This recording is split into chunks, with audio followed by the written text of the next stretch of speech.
Hello 12th class. Let me show you the specific project first part, that is segment analysis.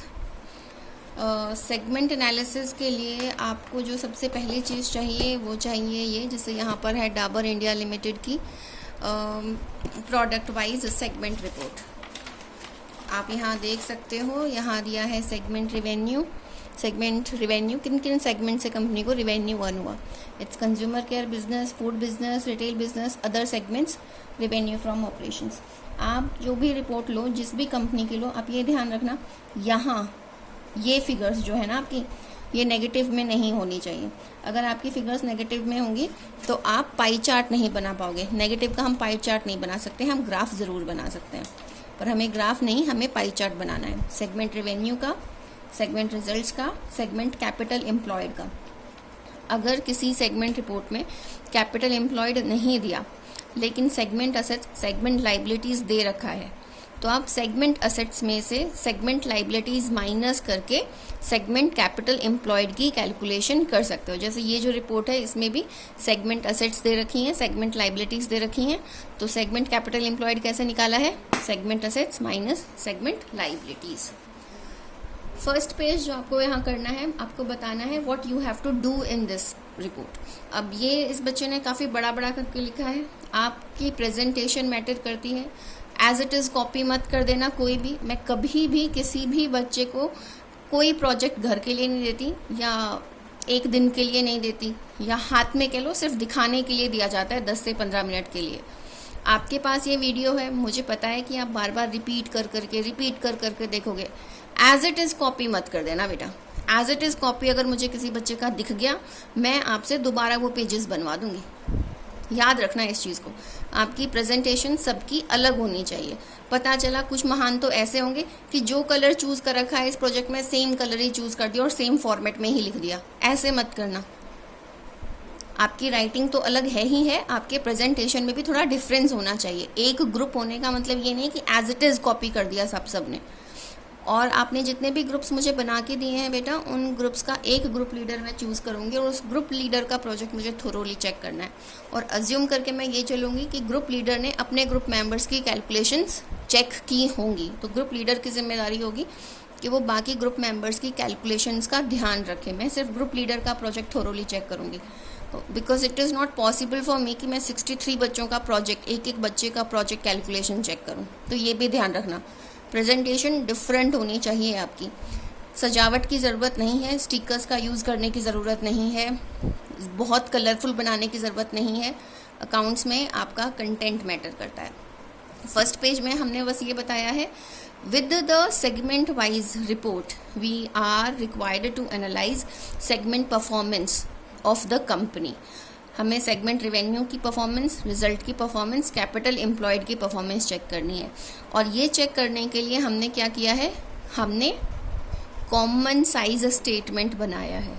और common size statement में जो figures हैं उनको हमने pie chart के through represent किया है फॉर बेटर अंडरस्टैंडिंग। आपका फर्स्ट पेज ये है, showing inter segment comparison of revenue for 2 years, current year, previous year. आप ध्यान रखना, आप जो भी टेबल बना रहे हो, आपके सेगमेंट रिपोर्ट में ना ऊपर लिखा होगा कि अमाउंट इन करोड्स है, इन मिलियंस है कि बिलियंस है, तो वो मेंशन करना आप साइड में। सबसे पहले पर्टिकुलर्स मेंशन किया गया है, फिर एब्सोल्यूट, कंट्रीब्यूशन, डिग्री। और आपको ये पता है एब्सोल्यूट अमाउंट और परसेंटेज कैसे निकालते हैं, क्योंकि इतना कॉमन साइज तुमने सीख लिया है। अब परसेंटेज कंट्रीब्यूशन से आपको डिग्री निकालना है, क्योंकि पाई चार्ट में हमें रिप्रेजेंट करना है ना इस कॉमन साइज स्टेटमेंट को। इसको रिप्रेजेंट करने के लिए हमें चाहिए डिग्री। और डिग्री निकालने के लिए क्या करोगे आप, परसेंटेज इंटू 360। और ये सारी कैलकुलेशन आपको दिखानी है। जैसे यहाँ इस बच्चे ने जो दिखाई है वो ऐसे दिखाई है 2018 की। अब देखो इसने टेबल बना के दिखाई है, आप क्या कर सकते हो, एक पेज पे पूरी 2018 की दिखा दो, नेक्स्ट पेज पे 2019 की दिखा दो। 18 की दिखाई, परसेंटेज निकाली, परसेंटेज के साथ डिग्री निकाली, फिर परसेंटेज निकाली, फिर डिग्री निकाली। तो इट्स अप टू यू। इसलिए मैंने कहा आप अपने हिसाब से प्रेजेंटेशन करना, सब के सब एक जैसी मत कर देना प्लीज़। अब यहाँ देखो क्या किया, absolute upon total revenue into 100, percentage आ गया। उसके बाद परसेंटेज इंटू 360। आपको पता है परसेंटेज को जब भी मल्टीप्लाई करते हैं तो अपॉन 100 करते हैं, तो ये डिग्री आ गया। अब यहाँ देखो ये कितना है, 298.9। कौन सा है, कंज्यूमर केयर बिजनेस 2018 का। अब यहाँ जहाँ पर कॉमन साइज स्टेटमेंट है उसके लेफ्ट साइड में हमने ये पाई चार्ट्स बनाए। 2018 का हमने अभी देखा वो था 282, जबकि यहाँ परसेंटेज कितना दिखा है 83। यानी जो पाई चार्ट बनाने के लिए आप डिग्रीज का यूज़ करोगे, लेकिन पाई चार्ट पे दिखाना क्या है, परसेंटेज दिखाना है, करेक्ट। और जो कलर आपने इस पाई चार्ट में चूज कर लिया सेगमेंट्स के लिए, वही कलर आपका थ्रू आउट द प्रोजेक्ट होना चाहिए, क्लैरिटी होनी चाहिए प्रोजेक्ट में। यहाँ पर ये पेस्टिंग कर रखी है, ठीक है, आप चाहे तो पेस्ट करके बनाओ, चाहे इसी पेपर पे बना दो, बट क्लैरिटी होनी चाहिए प्रोजेक्ट में। ये आपका पहला है सेगमेंट रेवेन्यू के आपके 3 पेजेस हुए। फिर ऐसे ही आपने बनाया है सेगमेंट प्रॉफिट। सेगमेंट प्रॉफिट के लिए भी हमने क्या किया है, वही सेम एब्सोल्यूट अमाउंट लिखे, कंट्रीब्यूशन लिखे, डिग्री कैलकुलेट की, और इस तरफ ये बनाया। अब आप देख लो फिर से कलर्स क्या हैं, सेम है, और प्रेजेंटेशन किसका है, परसेंटेज में, ठीक है। इसके बाद फिर से 2 पेज का वर्किंग नोट है। फिर बनाया है सेगमेंट कैपिटल एम्प्लॉयड, ठीक है। और कैपिटल एम्प्लॉयड की इसने कैलकुलेशन नहीं दिखाई है, मैंने भी प्रेस नहीं किया कि कैलकुलेशन अलग से दिखाओ। आप यहाँ नीचे मेंशन कर देना कि कैपिटल एम्प्लॉयड आपने कैसे निकाला है। Capital employed equals to segment assets minus segment liabilities. तो पहले उसने निकाला है और उसके बाद सीधा कैलकुलेशन स्टार्ट कर दिए, क्योंकि कैपिटल एम्प्लॉयड एग्जैक्ट तो दिया नहीं था, माइनस करके निकाला, तो उस माइनस की कैलकुलेशन भी देनी थी, पर इसने दिखाई नहीं है, बट कोई बात नहीं, आप दिखाना। ये 3 पेजेस आपके कैपिटल एम्प्लॉयड के हो गए। इसके बाद नेक्स्ट चीज़ जो है इसमें वो है statement showing inter segment comparison of return on investment, that is ROI 18 का 19 का। इसमें क्या करना है, सबसे पहला पर्टिकुलर्स में आपके सेगमेंट्स के नाम आएंगे। फिर प्रॉफिट, आपने जो सेकंड वाला पाई चार्ट बनाया था तब आपने रिजल्ट्स लिखा था, सेगमेंट रिजल्ट्स, वही वाला अमाउंट आएगा यहाँ पे। थर्ड पाई चार्ट जो आपने बनाया उसमें आपने कैपिटल एम्प्लॉयड का अमाउंट निकाल के रखा है, तो वो कैपिटल एम्प्लॉयड आएगा यहाँ पे, करेक्ट। प्रॉफिट आ गया आपका 2 सालों का, कैपिटल एम्प्लॉयड आ गया आपका 2 सालों का। इसके बाद आपको निकालना है ROI कैसे निकलता है, profit from consumer care business 1596 upon capital employed of 2018 for consumer care business in 200। यानी क्या, profit upon capital employed in 200। जब 18 का निकालोगे तो 18 का प्रॉफिट 18 का कैपिटल एम्प्लॉयड होगा, जब 19 का निकालोगे तो 19 का प्रॉफिट 19 का कैपिटल एम्प्लॉयड होगा, इन 200 करोगे तो ये परसेंटेज आएगा, करेक्ट। ये टेबल बन गया। अब ये जो ROI है इसको आपने दिखाना है ग्राफ में, तो आपने 2 ग्राफ बनाए हैं, 18 और 19। ये रहे आपके 2 ग्राफ, 18 और 19। एक समझ लोगे तो दूसरा अपने आप ऑटोमेटिक हो जाएगा। अब आप ये देखो कलर्स वही हैं सेम जो हमारे पहले पाई चार्ट में थे। तो ये जो आपका एक्स एक्सिस है इस पे बनाया हमने सेगमेंट्स, ये जो वाई एक्सिस है इस पे हमने बनाया है ROI इन परसेंटेज। अब आप ये देखो क्या दिया है, डिफरेंस 0, 10, 20, 30। ये जब आप दे रहे हो ना तब ध्यान रखना, कुछ बच्चे क्या करते हैं 0, 50, 60, 70, 80, 90। अब पहला जो स्क्वायर है उसका तो डिफरेंस है 50, इसके बाद 60, 70, 10 का कैसे डिफरेंस हो सकता है, क्या देना होता है यहाँ पे, किंग का साइन देना होता है ना। ये देखो मैंने यहाँ पर उस दिन समझाया था तो दिखाया भी था तुम्हें। तो अगर ऐसे दो तो किंग का साइन बनाओ, नहीं तो सेफ साइड चलो, सेम डिस्टेंस रखो। अब इसने तो एक ही पेज पे 2 दिखा दिए, अगर आपके एक पेज पे 2 नहीं आते, डिफरेंसेस बहुत ज़्यादा हैं, तो आप 2 ग्राफ्स पेपर को पेस्ट कर दो। और प्लीज़ ग्राफ पेपर पे बनाना, प्लेन शीट पे बनाने की कोशिश मत करना, क्योंकि बहुत मिस्टेक होती है। मैं चेक करते करते थक जाती हूँ, बहुत मिलती हैं। तो कोई आप अगर प्लेन पेपर पे बनाओगे तो कोई एक्स्ट्रा मार्क्स नहीं मिलेंगे आपको, तो सिंपल ग्राफ शीट यूज़ करना, ठीक है।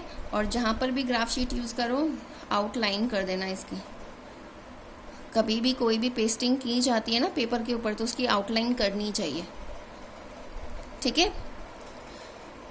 ये सेगमेंट्स हो गए, ये ROI हो गया। कैसे, जैसे अगर ये एक ग्राफ हो इसके साथ एक और ग्राफ लगा दो, ऐसे ज्वाइन कर दो कि भैया इस तरफ ये एक 18 का ग्राफ है, एक 19 का ग्राफ है, ऐसे ज्वाइन करके आपने ऐसे पेस्ट करके रख दिया, तो कोई खोलेगा तो 18 उसको दिखाई देगा, वो इसको खोल के देख लेगा ये 2019 है, राइट। ये है आपका पहला ग्राफ। उसके बाद आते हैं हम अपने दूसरे ग्राफ पे। तो दूसरा ग्राफ जो हमें बनाना है वो इस पे बनाना है, combined statement showing performance of each segment with reference to revenue, profit, capital employed, ROI। आपने रेवेन्यू का परसेंटेज निकाल लिया है पहले ही, आपने प्रॉफिट का भी निकाल रखा है, आपने कैपिटल एम्प्लॉयड का परसेंटेज भी निकाला है, आपने ROI का परसेंटेज भी निकाला है। अब आपको इस परसेंटेज को इस टेबल के थ्रू शो करना है। तो पहला हो गया पर्टिकुलर्स, यानी सेगमेंट्स के नाम आ गए। फिर 18-19 का रिवेन्यू परसेंटेज, प्रॉफिट का परसेंटेज, कैपिटल एम्प्लॉयड का परसेंटेज, ROI का परसेंटेज। तो पहला पाई चार्ट बनाते हुए परसेंटेज निकाला, वो लिख दिया। दूसरा पाई चार्ट बनाते हुए परसेंटेज निकाला, वो लिख दिया। तीसरा पाई चार्ट बनाते हुए बनाया तो वो लिख दिया। ROI बनाते हुए बनाया तो वो लिख दिया। करेक्ट? कितनी चीज़ें हो गई? 1 2 3 4 हो गई। इन 4 को आपने एक ग्राफ पे दिखाना है, जो कि यहाँ लेफ्ट साइड पे बनाया है। आप चाहो तो इसे चार्ट पेपर पे बना सकते हो। अब ये थोड़ा बड़ा है, अब मैं आपको इसे ऐसे करके दिखा देती हूँ। जैसे ये है 2018 का परसेंटेजेस आपके यहाँ आई हैं, और आपके सेगमेंट्स। अब जो सेगमेंट्स हैं वो हमने क्या किया है, पहले हमने रिवेन्यू को लिखा है टोटल रिवेन्यू, फिर total profit, total capital employed, total ROI, हर एक का परसेंटेज। तो रिवेन्यू का percentage from consumer care, revenue का percentage from food business, revenue का percentage for retail business, for other business, revenue का कंट्रीब्यूशन दिखा दिया। फिर हमने प्रॉफिट का हर सेगमेंट में दिखा दिया। अब आप देखो, इसमें आप चेंज कर सकते हो। जैसे ये 2018 का बना, सेम ऐसे ही 19 का बनेगा। और देखो इसने क्या किया है, ये A4 साइज शीट है, A4 साइज शीट में 2 ग्राफ्स को पेस्ट करके ऐसे बना दिया है। ठीक है, तो यहाँ पर ये पता चल रहा है एक चेकर को कि हाँ ये 2 शीट्स ज्वाइन कर रखी हैं, तो इजीली बन गया ये।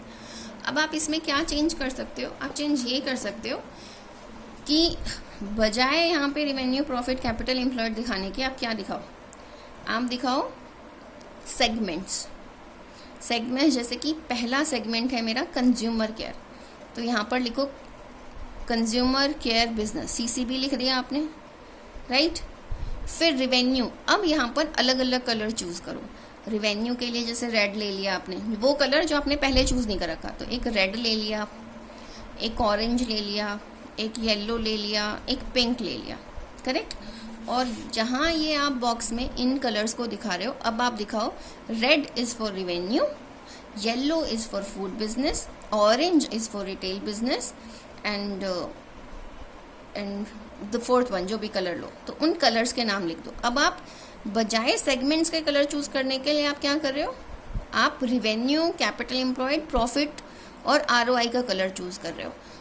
आप यहाँ पर दिखाओ CCB, पहले CCB का परसेंटेज दिखाओ इन रिवेन्यू की, रिवेन्यू कितने परसेंट था, तो 83% था। मतलब ये जो बड़े बड़े चीज़ें हैं आपकी, ये एक जगह पर आ जाएंगी कि भैया रिवेन्यू फ्रॉम CCB इतना था, ठीक है, CCB का रिवेन्यू इतना था, CCB का प्रॉफिट इतना था, CCB का, मतलब क्लियरली इसमें तो जैसे पता चल रहा है कि revenue from this, from this, from this. अब जब ये सारी चीज़ें एक ही जगह पर आ जाएंगी, तो एक ग्राफ, एक जो बार्स होंगी वो बड़ी होंगी, फिर दूसरी बार्स छोटी होंगी, फिर और छोटी होंगी, फिर बिल्कुल ही छोटी होंगी। तो प्रेजेंटेशन आप डिफरेंट तरीके से कर सकते हो।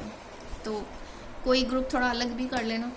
वीडियो देखने का मतलब ये नहीं कि एज इट इज़ कॉपी कर दिया, ठीक है। ये करने के बाद आपको करना है कंक्लूजन, ये ऑब्जर्वेशन या कंक्लूजन ऑफ सेगमेंट रिपोर्ट। तो ऑब्जर्वेशन और सजेशन नहीं लिख सकते हो आप, करोगे क्या, What have you learned by preparing the segment analysis report?